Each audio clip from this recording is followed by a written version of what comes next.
പിതാവിന്റെയും പുത്രന്റെയും പരിശുദ്ധാത്മാവിന്റെയും നാമത്തിൽ ആമേൻ. അമ്മേ പരിശുദ്ധമേ, ദൈവമാതാവേ, കൃപാസനത്തിലൂടെ ഞങ്ങൾക്കും ഞങ്ങളുടെ ദേശത്തിനും അമ്മ മധ്യസ്ഥം തേടിത്തന്ന എല്ലാ അനുഗ്രഹങ്ങൾക്കും കൃപകൾക്കും ഞങ്ങളിപ്പോൾ ഹൃദയം നിറഞ്ഞ നന്ദി പറയുന്നു. അമ്മേ പരിശുദ്ധമേ, ദൈവമാതാവേ, 2004 ഡിസംബർ 7 ഉച്ചകഴിഞ്ഞ് 2:30 കൃപാസനത്തിൽ സംഭവിച്ച അമ്മയുടെ പ്രത്യക്ഷപ്പെടലിനെ കുറിച്ച് തിരുസഭയ്ക്ക് സമർപ്പിച്ചിരിക്കുന്ന പഠനരേഖകളുടെ മേൽ സഭാത്മകമായ പഠനം ആരംഭിക്കുവാൻ ഞങ്ങൾ പ്രാർത്ഥിക്കുന്നു.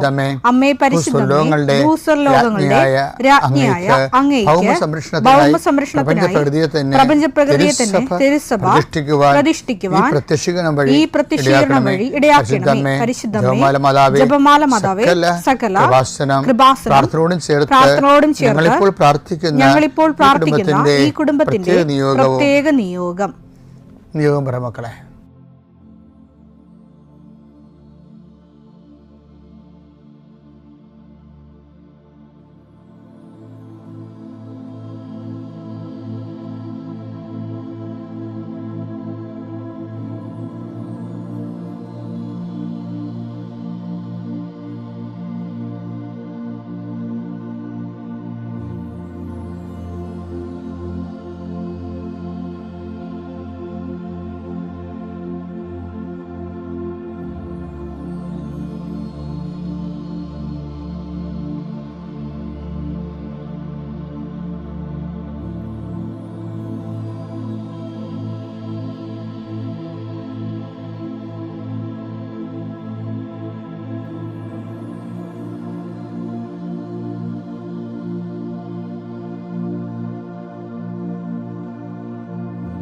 അമ്മയുടെ പ്രത്യക്ഷീകരണത്തിന്റെ ഈ അനുഗ്രഹവേളയിൽ ഞങ്ങൾക്ക് സാധിച്ചു തരുവാൻ കനിയണമേ. ആമേൻ. വിശ്വാസ പ്രമാണം.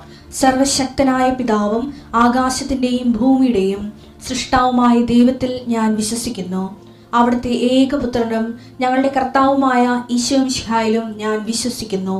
ഈ പുത്രൻ പരിശുദ്ധാത്മാവിനാൽ ഗർഭസ്ഥനായി കന്യകാമറിയത്തിൽ നിന്ന് പിറന്ന് പൊന്തിയോസ് പീലാത്തോസിന്റെ കാലത്ത് പീഡകൾ സഹിച്ച് കുരിശിൽ തറയ്ക്കപ്പെട്ട് മരിച്ച് അടക്കപ്പെട്ട് പാതാളങ്ങളിൽ ഇറങ്ങി മരിച്ചവരുടെ ഇടയിൽ നിന്ന് 3-ാം നാൾ ഉയർത്ത് സ്വർഗത്തിലേക്ക് എഴുന്നള്ളി സർവശക്തിയുള്ള പിതാവായ ദൈവത്തിന്റെ വലതുഭാഗത്തിരിക്കുന്നു.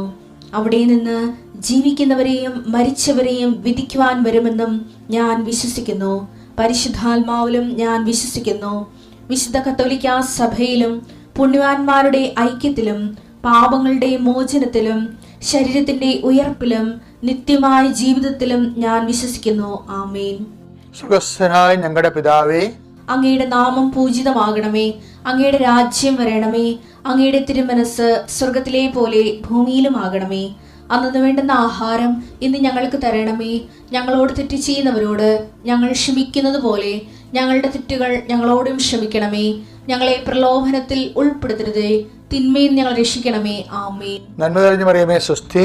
കർത്താവ് അങ്ങയുടെ കൂടെ സ്ത്രീകളിൽ അങ്ങ് അനുഗ്രഹിക്കപ്പെട്ടവളാകുന്നു. അങ്ങയുടെ ഉദരത്തിൻ ഫലമായി ഈശോ അനുഗ്രഹിക്കപ്പെട്ടവനാകുന്നു. പരിശുദ്ധ മറിയമേ, തമ്പുരാന്റെ അമ്മേ, പാപികളായ ഞങ്ങൾക്ക് വേണ്ടി ഇപ്പോഴും ഞങ്ങളുടെ മരണസമയത്തും തമ്പുരാനോട് അപേക്ഷിക്കണമേ. ആമേൻ. കർത്താവേ, നിന്റെ ഉന്നതമായ നാമത്തിന് സ്വസ്ഥം ചെയ്യുന്നു. കർത്താവേ, നിന്റെ വിശുദ്ധ പൗരോഹിത്യത്തെ മഹത്വപ്പെടുത്തണമേ. കർത്താവേ, സഭയിലുള്ള സാന്നിധ്യം ദൃഢമാക്കണമേ. 39 വർഷം ഞാൻ അർപ്പിച്ച കൃപാന്റെ യുഗതിയാൽ കൃപാസ്ഥാന ജീവനോടെ പ്രത്യക്ഷപ്പെട്ട മാതാവിൻ്റെ മാധ്യസ്ഥയിൽ അത്താറയിൽ നടന്ന 10,000-കണക്കിന് ആരാധന ശക്തിയാൽ കർത്താവ് ഈ പ്രഭാതത്തിലെ അങ്ങയുടെ മക്കളെ കാത്തു കൊതിച്ചിരിക്കുകയാണ്. ഈശോയെ, നിന്റെ വലതുകരത്തിൻ്റെ ഒരാശീർവാദം കിട്ടാൻ വേണ്ടി കർത്താവ് ഇന്ന് യാത്രയ്ക്ക് ഒരുങ്ങുന്ന ഓരോ മക്കളുണ്ട്. ഓരോ ഉദ്യമങ്ങളിലൂടെ മനസ്സിൽ വിചാരിച്ചുകൊണ്ട് പോകുന്നവരുണ്ട്. ഓരോ ലക്ഷ്യങ്ങൾ മനസ്സിൽ വെച്ച് പോകുന്നവരുണ്ട്. കർത്താവേ, നിന്റെ തിരുമുറുവാർന്ന് ആണിപ്പെടുതാന്ന് വലതുകരം മക്കളുടെ ശിരസ് വെക്കണമേ. അവർ പോകുന്നിടത്തേക്കല്ല, നീ പോകുന്നിടത്തേക്കെല്ലാം ഞാൻ നിൻ്റെ കൂടെ വരുമെന്ന് കർത്താവ് അങ്ങ് പറഞ്ഞിട്ടുണ്ടല്ലോ. ഈശോയെ, അങ്ങയുടെ സഞ്ചാര സാന്നിധ്യം അങ്ങയുടെ മക്കളുടെ കൂടെ ഉണ്ടായിരിക്കണമെന്ന് പ്രാർത്ഥിക്കുന്നു. കർത്താവ്, നിന്റെ ഉന്നതമായ നാമത്തെ സ്തോത്രം ചെയ്യുന്നു. മക്കളില്ലാത്തവരെ ഓർത്ത് പ്രാർത്ഥിക്കുന്നു ഈശോയെ. ആശുപത്രി കിടക്കുന്നവരെ ഓർത്ത് പ്രാർത്ഥിക്കുന്നു. ഓരോ ബിസിനസ് ചെയ്തിട്ട് തകർന്നു പോകുന്നവരെ കർത്താവ് ഇന്നെങ്കിലും 10 പൈസ കിട്ടുക ഈശോയെ. കച്ചവടം ചെയ്തിട്ട് നിവൃത്തിയില്ലാതിരിക്കുന്നവരുണ്ട്. കന്യൻ്റെ കയ്യിൽ പൈസ അകപ്പെട്ടു പോയവരുണ്ട്. അത് തിരക്കി പോകുന്നവരും ചോദിക്കാൻ പോകുന്നവരുണ്ട്. അപ്പം അവരെല്ലാം അവരുടെ ഉദ്യമങ്ങളെല്ലാം കർത്താവ് കൊച്ചു തോബിയാസിനെ നീ വിട്ടില്ലേ കടങ്ങൾ തിരിച്ചു കിട്ടി മേടിക്കാൻ വേണ്ടി? അതുപോലെ അന്ന് റാഫേൽ മാലാഖനൊക്കെ നീ കൂടെ വിട്ടില്ലേ? ഞങ്ങൾക്ക് നഷ്ടപ്പെട്ടത് തിരിച്ചു വിട്ട മേടിക്കാൻ വേണ്ടി വിടുന്നവരുടെ കൂടെ പരിശുദ്ധമേ നീ കൂടെ വിടണമെന്ന് പ്രാർത്ഥിക്കുന്നു ഈശോ. കർത്താവേ, ഉദ്യോഗത്തിൻ്റെ കാര്യത്തിന് വേണ്ടി പോകുന്നവരുണ്ട്, പഠന കാര്യങ്ങൾക്ക് വേണ്ടി പോകുന്നവരുണ്ട്, ജീവിത വ്യാപാരങ്ങൾക്ക് സാമ്പത്തിക കാര്യങ്ങൾക്ക് വേണ്ടി പോകുന്നവരുണ്ട്, ജോലി സംബന്ധമായ കാര്യങ്ങൾക്ക് വേണ്ടി പോകുന്നത് അവരുടെ എല്ലാം കർത്താവിന് തിരുസേന സമർപ്പിക്കുന്നു. ടെസ്റ്റ്, ഇൻ്റർവ്യൂ, പരീക്ഷ, അതുപോലെ ഏജൻസി, ക്രയവിക്രയങ്ങൾ, ജീവിതമാർഗങ്ങൾ, വിദൂര യാത്രകൾ, അങ്ങനെ ബന്ധുത്വം മുറക്ക് പോകുന്ന വിവാഹ യാത്രകൾ, ഈശോയെ എവിടെയെല്ലാമൊക്കെ പോകുന്നു അവിടെയെല്ലാം അങ്ങയുടെ മക്കളുടെ കൂടെ നീ ഉണ്ടാകണമേ എന്ന് പ്രാർത്ഥിക്കുന്നു. ഇന്നത്തെ മുഴുവൻ യാത്രകളിൽ കർത്താവ് നിൻ്റെ കൂടെ ഉണ്ടാവുകയും മാതാവ് നിൻ്റെ വലതുകരം ഗ്രഹിക്കുകയും സഞ്ചാരി മാതാവ് രാത്രി നീ തിരികെ വരുമ്പോൾ നിന്നെ ആരോഗ്യത്തോടെയും സമാധാനത്തോടെയും സുരക്ഷിതമായി ദൈവം നിന്നെ തിരികെ എത്തിക്കുകയും ചെയ്യട്ടെ. നിത്യം പിതാവും പുത്രനും പരിശുദ്ധാത്മാവും സുരക്ഷിതം നീക്കുവാണ്. എൻ്റെ പ്രിയപ്പെട്ട ഈശോ കൈകാര്യം ചെയ്ത സബ്ജക്റ്റാണ് കളകൾ. മത്തായിയുടെ സുവിശേഷം 13:27 എടുത്തേ. വേലക്കാർ ചെന്ന് വീട്ടുടമസ്ഥനോട് ചോദിച്ചു, യജമാനനെ നീ വയലിൽ നല്ല വിത്തല്ലേ വിതച്ചത്? പിന്നെ കളകളുണ്ടായത് എവിടെ നിന്ന്? അവൻ പറഞ്ഞു ശത്രുവാണ് ഇത് ചെയ്തത്. എൻ്റെ മക്കളെ, ഞാൻ ഇത് പറയാൻ കാര്യം അറിയോ? ഞാൻ പലപ്പോഴും ഈ വിഷയം ധ്യാനിപ്പിക്കുമ്പോൾ എൻ്റെ മനസ്സിലെ പരിശുദ്ധാത്മ പറയണതേ, ഞാനൊരു സൂചന തന്നായിരുന്നു ഇതേ പങ്ക്തിയിൽ. പരിശുദ്ധാത്മ പറയണതേ 2 തരം കളകളുണ്ടെന്നാണ് പറയണത്. ഒന്നിങ്ങനെ പുറമേ നിന്ന് കൊണ്ടുവന്ന് വിതച്ചിട്ട് പോയി കളഞ്ഞെന്ന് പറയത്തില്ലേ? രണ്ടാമത്തെ കള ആ മണ്ണിൽ തന്നെ തന്നെത്താൻ കിളുത്തു വരുന്ന സംഭവമുണ്ട്. നമുക്കറിയാമല്ല, എത്ര ഉണങ്ങി ഇപ്പോൾ ജനുവരി, ഫെബ്രുവരി, മാർച്ച് മാസങ്ങളൊക്കെ വളരെ ഉണങ്ങി കിടക്കണ പറമ്പാണെങ്കിലും മഴ വന്നു കഴിയുമ്പോൾ 100,000 ചെടികൾ മുളച്ചവനെ കാണാം. വേര് പൊട്ടിയൊക്കെ മുളച്ചും അതിൻ്റെ തരി വീണ് അരി വീണൊക്കെ മുളക്കും. അപ്പം ഈ അകത്തുനിന്ന് മുളച്ചു വരും, ആ മണ്ണിൽ തന്നെ ആരും കൊണ്ടൊന്നും വാകാതെ തന്നെത്താൻ മുളച്ചു വരുന്ന. പണ്ടേ അവിടെ കിടന്നിരുന്നതാണ്.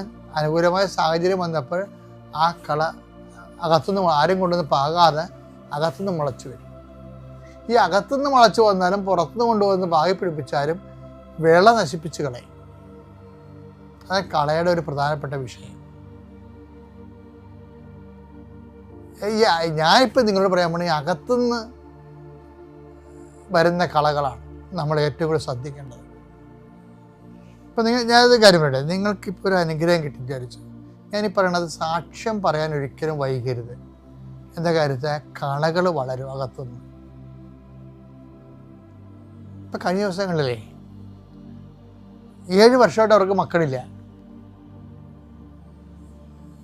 മക്കളെ കിട്ടത്തില്ല എന്ന് ഡോക്ടേഴ്സും പറഞ്ഞു. മരുന്ന് കഴിക്കണില്ലേ.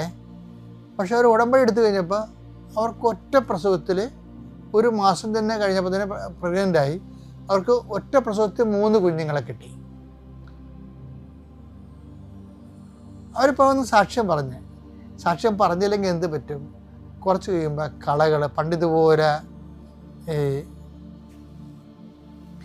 നമ്മുടെ ഇടത്തുവായിന്ന് ഞാൻ ഒരു കുഞ്ഞുങ്ങളെ എടുത്തു തുടങ്ങിക്കാൻ വന്നായിരുന്നു ഇവിടെ. അപ്പോൾ അവർക്ക് 14 കൊല്ലമായിട്ട് മക്കളില്ലായിരുന്നു. ഉടമ്പടി എടുത്തപ്പോൾ അവർക്ക് 3 കുഞ്ഞുങ്ങളെ കിട്ടി.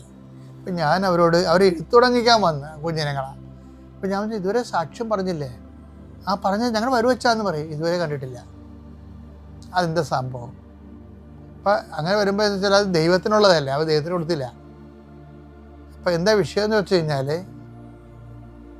അങ്ങനെ വരുമ്പോൾ കുറച്ച് കഴിയുമ്പോൾ ഈ കളകൾ ഉള്ളിൽ നിന്ന് വളരാൻ തുടങ്ങും. എന്താണ്? അല്ലെങ്കിലും എനിക്ക് PSC എനിക്ക് ജോലി കിട്ടിയേനം, ഉടമ്പടി എടുത്തില്ലെങ്കിൽ കിട്ടിയേനം, അല്ല മറ്റവർക്ക് കിട്ടിയല്ല, കൂട്ടുകാർക്ക് കിട്ടിയല്ല, അവിടെ കിട്ടിയല്ല എന്നൊക്കെ പറഞ്ഞിട്ട് നീ ഉടനെ ദൈവത്തിന് കൊടുക്കാനുള്ള എടുത്തിട്ട് നീ സ്വയമായിട്ടത് നിൻ്റെ കഴിവിലാക്കി മാറ്റും. മക്കളുണ്ടാകണ കാര്യം അതുപോലെ തന്നെയാണ്. സ്ഥലം വിൽക്കണ കാര്യം അങ്ങനെയാണ്. താമസിക്കും തോറും ഉള്ളിൽ കള വളരാൻ തുടങ്ങും. എന്താണ്? മക്കളല്ലെങ്കിൽ കിട്ടിയേനം. അപ്പോൾ ഡോക്ടർമാർ പറയും ഇതൊക്കെ ഇങ്ങനെ അവർ ഇംഗ്ലീഷ് ടെക്നിക്കൽ വാർഡൊക്കെ വന്നിട്ട് ഇങ്ങനെ പറയും. അതായത് വെറുതെ കുറേ നാൾ ഗർഭപാത്രം മക്കളിലെ ഇമ്പോർട്ടൻ്റ് ആയിട്ട് ഇരുന്നിട്ട് പെട്ടെന്നുണ്ടാകാൻ അപ്പോൾ പ്രതിഭാസത്തെക്കുറിച്ച് പറയും. അപ്പോൾ നമുക്ക് അത് ശത്രു കൊണ്ടുവന്ന് പുറത്തുനിന്ന് വിതക്കും. ദൈവകാരികൾക്ക് കുഞ്ഞിനെ കൊടുത്തത്, പക്ഷെ ആരെങ്കിലും വന്നിട്ട് അത് അവർക്ക് അങ്ങനെ കിട്ടിയ, ഇവർക്ക് ഇങ്ങനെ കിട്ടിയത്, മറ്റവർക്ക് ഇങ്ങനെ കിട്ടിയത് പറഞ്ഞിട്ട് കളകൾ പറിച്ചു. ഇതിനകത്ത് തന്നെ നമുക്ക് തന്നെ സ്വന്തമായിട്ട് തോന്നാം. എന്താ വെച്ച് കഴിഞ്ഞാൽ ചിലപ്പോൾ സ്വാഭാവികമായിട്ട് കിട്ടിയതായിരിക്കും എന്ന് തോന്നും. അപ്പം കള അകത്തുനിന്ന് വളരണം. എപ്പോഴും ഒരിക്കലും ശ്രദ്ധിക്കണം, ദൈവത്തിന് കൊടുക്കേണ്ടത് സ്വന്തമായിട്ട് എടുത്ത് ഉപയോഗിക്കരുത്. റോമ 1:21 എടുത്തേ. അവർ ദൈവത്തെ അറിഞ്ഞിരുന്നെങ്കിലും അവിടുത്തെ ദൈവമായി മഹത്വപ്പെടുത്തുന്നതിന് അവിടത്തേക്ക് നന്ദി പ്രകാശിപ്പിക്കുന്നതിനും ചെയ്തില്ല. മറിച്ച് അവരുടെ യുക്തി വിചാരങ്ങൾ നിഷ്ഫലമായി തീരുകയും വിവേകരഹിതമായ ഹൃദയം അന്ധകാരത്തിൽ ആണ്ടുപോവുകയും ചെയ്യും. എന്താണ് സാക്ഷ്യം പറയാതിരുന്നുള്ള കുഴപ്പം? അതാ, കുറച്ച് കഴിയുമ്പോൾ സ്വന്തം ക്രെഡിറ്റാണെന്ന് വിചാരിക്കുക. അതാണ് ഉള്ളിൽ നിന്ന് വളരുന്ന കള. അതുകൊണ്ട് ഏറ്റവും നല്ലത് ദൈവാനുഗ്രഹം കിട്ടിയാൽ നമുക്കറിയാൻ പറ്റും. അപ്പോൾ തന്നെ ദൈവത്തെ മഹത്വപ്പെടുത്തി നമ്മുടെ കടമ നിർവഹിക്കണം, അല്ലെങ്കിൽ അത് കടമായിട്ട് മാറും. അത് ദൈവത്തെ മഹത്വപ്പെടുത്തി അത് 10 മനുഷ്യരോട് നീ പറയണം. ഉടമ്പടി എടുത്താണെങ്കിൽ നീ കൃപാസനം അൾത്താരോ എന്ന് പറയണം. അല്ലാതെ നീ പ്രാർത്ഥിക്കുന്നതിൻ്റെ സ്വകാര്യ ജീവിതത്തിലേക്ക് കിട്ടുന്ന അനുഗ്രഹങ്ങൾ മറ്റു മനുഷ്യർ പറയണം. നീ ദൈവത്തെ മഹത്വപ്പെടുത്തണം. കാര്യം ഈ മഹത്വപ്പെടുത്തുന്നത് എന്ന് പറയുന്നത് എപ്പോഴും ഏറ്റുപറച്ചിലാണ് വരണത്, അല്ലാതെ സ്വയംകൃത ചരിത്രമില്ല അതിൻ്റെ അകത്ത്. മനുഷ്യരുടെ മുമ്പിൽ എന്നെ ഏറ്റുപറയുന്നവനെ എൻ്റെ സ്വർഗ്ഗസ്ഥനായ പിതാവിനെ ഞാൻ ഏറ്റുപറയും. അപ്പോൾ നമുക്കൊരു അനുഗ്രഹം ദൈവത്തിൽ നിന്ന് കിട്ടിയാൽ മറ്റുള്ളവർക്ക് വിശ്വാസം ഉണ്ടാകാൻ വേണ്ടി അത് നമ്മൾ ഏറ്റുപറയണം. ദൈവത്തെ മഹത്വപ്പെടുത്തണം. ദൈവത്തെ മഹത്വപ്പെടുത്തിയാൽ റോമ 4:20 അനുസരിച്ചുകൊണ്ട് നമ്മൾ വിശ്വാസത്തിൽ വളരും.